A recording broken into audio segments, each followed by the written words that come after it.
Greetings, everybody. Welcome and welcome. Welcome to Raising Tomorrow. Welcome to a podcast of choice. Welcome to a podcast that covers every corner and every aspect.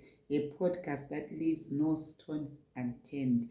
Information that I give here is for information and it's educational and motivation. My name is Dr. Benny, your host in Raising Tomorrow. We are saying that creating a home where children feel safe to express themselves, fail, and grow.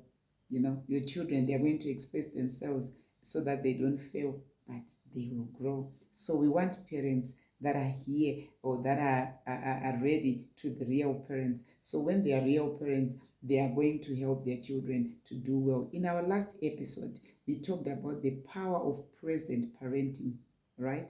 And we say that when you are present, your child is going to feel warm. When you are present, your child is going to feel comfortable. And we said with your presence, you are building their tomorrow. So today, we want to go deeper into something that every child needs, but many homes lack.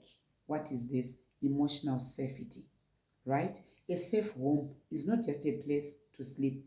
It is a place where a child feels understood, where a child is feeling accepted, where a child is also feeling that they are protected. So let's explore how to build emotional safety at home. So it is with the emotional safety at home that children are going to be happy to run home. They are happy to want to go back home after school. So what is emotional safety? Someone might want to know. Emotional safety means a child feels free to speak without fear, right?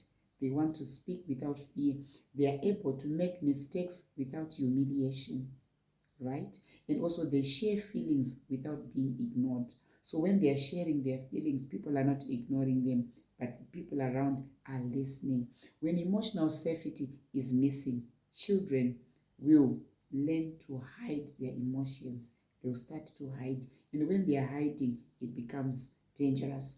They lie to avoid punishment. They will be lying to avoid punishment, and they withdraw from their parents. So in other words, they start to look in a resentful way. But when emotional safety is present, children learn. They learn to say, my home is my safety place. My home is a place I am safe. So when they finish school, you shall hear them saying, I want to go home. Or they want to say, I want to be at home and I want to relax. It tells you and it shows that that home is a safe place. So the language of understanding, many parents respond with, stop crying, you're too sensitive, that's nothing. Why are they saying this? These words, they tend to shut the children out. So sometimes the parent is busy.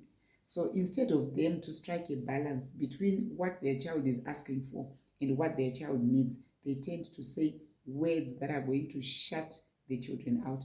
But if anything, I'm urging parents to say, try and replace those words with better words. I can see you're upset because you've seen it. So try and tell them as well that you've seen it.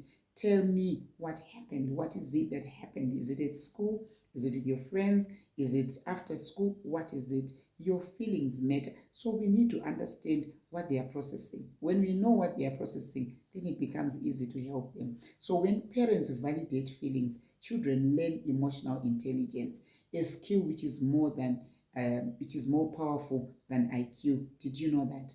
So you find that discipline without emotional damage, we need to discipline them, but let's not cause emotional damage. Discipline is necessary, but how we discipline matters. So in other words, it's the how we discipline. Emotional self-discipline means that we are correcting behavior, not attacking identity. So we are correcting behavior, but not attacking identity.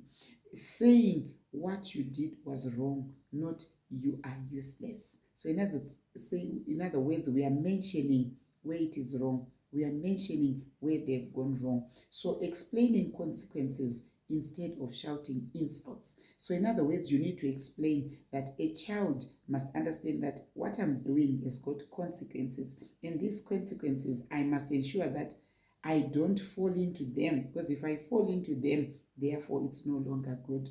the role of listening. So you'd find that in many times, listening is the foundation of emotional safety. So many people have understood this, but others fail to practice it. Understanding it and practicing it is different. So many parents listen to and listen to respond and not to understand. They listen and they quickly want to respond.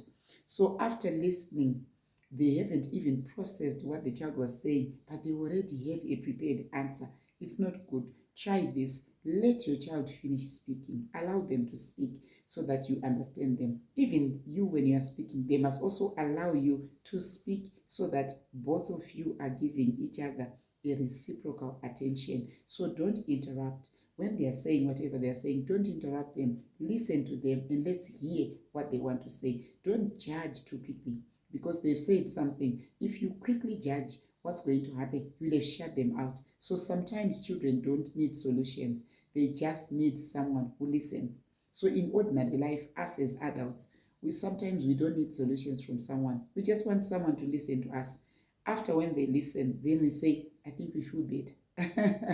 So when you listen, you teach your child, my voice matters. You are teaching them that my voice matters. But also, when you are listening, you are showing them that I pay attention to what you are saying, which is very important. So if this teaching has been good to you, if this teaching is what you were looking for, I would love you to subscribe.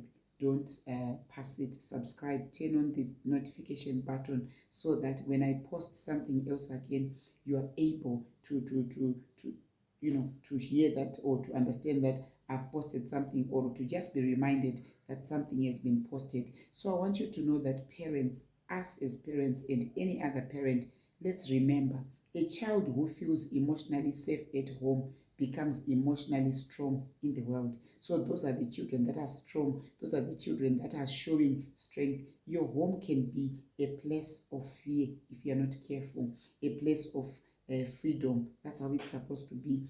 It must be a place of freedom. When a child comes back from school, they must feel comfortable. A child is supposed to say to their friend, may I invite you to our house? May I invite you to our home? It's because it's a safe home. Everyone there has got a time to listen. So I want to say to you, thank you for listening, and continue to share this podcast with someone. Let's share. Let's raise a good tomorrow. If this episode helped you, share it with another person who needs encouragement. Someone out there is saying, how best can I help my children? Someone out there is saying, I've no clue. I'm looking for a psychologist. Before you do that, share them with this podcast so that at least we have somewhere to start with. Join me in the next episode where we are going to discuss discipline with love, not with fear. We are going to discipline with love and not with fear. I love you guys. I'm so happy when you guys subscribe. I'm so happy when you like. I'm so happy when you share. Let's continue to do this and let's push the algorithm. I seek to help one person at a time. You are the first one. Let the other one come by. I love you. Dr. Penny signing off. Meet you in the next post. Take care and be good to each other. Continue to good ideal parenting.